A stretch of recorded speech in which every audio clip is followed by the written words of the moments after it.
সোনালী মুর্মু শিক্ষিকা, আমি তার কাছে সবার আগে যাবো। সোনালী দি, আপনি নিজে একজন পেশার শিক্ষিকা, আপনি সমাজে আরও আগামীর সমাজ তৈরি করার কাজটা করেন। তাহলে এই বিলটা যখন নিয়ে আসার চেষ্টা করা হচ্ছে, তখন বিরোধীরা বলছে এটা ষড়যন্ত্র, এটা বাংলা, এটা দেশকে ভাগ করার একটা চক্রান্ত। আদতে এই বিলের মাধ্যমে মহিলা ক্ষমতায়নের কথা ভাবা হচ্ছে না, উল্টে ষড়যন্ত্র করছে বিজেপি। আপনি কি মনে করেন, বলুন। এই ঐতিহাসিক ওমেন্স রিজার্ভেশন যে বিল আনার জন্য প্রথমেই ভারতবর্ষের যশস্বী প্রধানমন্ত্রী নরেন্দ্র দামোদর দাস মোদিজিকে অসংখ্য ধন্যবাদ জানাই এবং আজকে এই আর বাংলায় উপস্থিত সমস্ত ব্যক্তিবর্গকে আমার শ্রদ্ধা, নমস্কার, প্রণাম জানিয়ে আমার কথা বলি যে দেখুন, 1996 থেকে এই বিল কেন আটকে আছে। প্রথম কথা, যখন আজকে দেশের প্রধানমন্ত্রী নারী শক্তি বন্দন অধিনিয়ম চালু করছেন, নারী বিকাশ, নারী নিরাপত্তা অধিনিয়ম মূলত নারী মানে আসন সংরক্ষণ যে বিলটি সেটা সম্পর্কে বলছেন। হ্যাঁ, এবার নারী সুরক্ষা, নারী নিরাপত্তা, নারীদের অধিকার সংরক্ষণের যে কথা, আজকে ভারতবর্ষের 50% ওমেন্স আছে, সেই SC ST হোক কিংবা সাধারণ মহিলা 50%, কিন্তু কার্যকরী ক্ষেত্রে আমরা দেখতে পাই যে সেখানে অনলি 15% আজকে মহিলা কিন্তু কাজ করে। তাহলে সেই জায়গায় এত পার্সেন্টেজ ওমেন্স, তারা কেন বাইরে বেরোবে না?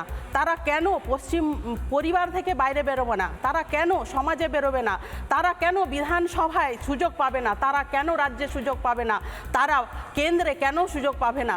এমনকি ভারতবর্ষের রাষ্ট্রবাদী যে ভারতবর্ষের রাষ্ট্র নির্মাণে তাদের যে ডিসিশন মেকিং হিসাবে তাদের নীতি আয়োগের ক্ষেত্রে তাদের অধিকারকে কেন মুখ বন্ধ করে রাখা হয়েছে?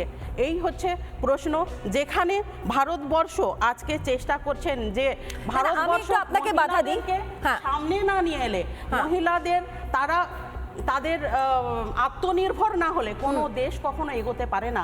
এইটা হচ্ছে মূল মন্ত্র, যেখানে এই আইনটি প্রতিষ্ঠার ক্ষেত্রে SC হোক ST হোক মহিলা, তারাও যাতে আজকে বাইরে বেরোতে পারে, তারাও যাতে দুনিয়ার আলো দেখতে পায়, ভারতবর্ষকে উজ্জ্বল করার ক্ষেত্রে তাদের যে ভূমিকা সেটা অংশগ্রহণ করতে পারে, তার জন্যই এই বিলটা। না, সেটা আমি বুঝতে পারলাম, আপনার মানে বক্তব্য আমি বুঝতে পেরেছি, কিন্তু যেটা বিরোধীরা যেটা বারবার বলছেন যে এটা একটা ষড়যন্ত্র, এটা বাংলাকে ভাগ করে দেওয়ার চেষ্টা, মমতা বন্দ্যোপাধ্যায় বলছিলেন দেশকে ভাগ করে দেওয়ার চেষ্টা, বা 2029-এর ভোটের কথা মাথায় রেখে নাকি এই সিদ্ধান্ত নেওয়া হচ্ছে। মমতা বন্দ্যোপাধ্যায় আদরণীয়, মাননীয়, সম্মানীয় আমাদের মুখ্যমন্ত্রী, চেয়ারকে সম্মান জানিয়ে আমি দুটো কথা বলতে চাই।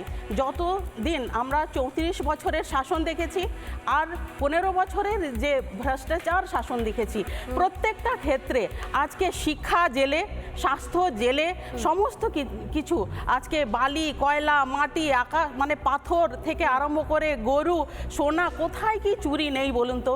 আজকে কাঠমানিতে ভর্তি হয়ে গেছে। নদীর পাড়ের দিকে আপনারা যান, কিভাবে মানুষ দিনের পর দিন জলাঞ্জলি দিচ্ছে।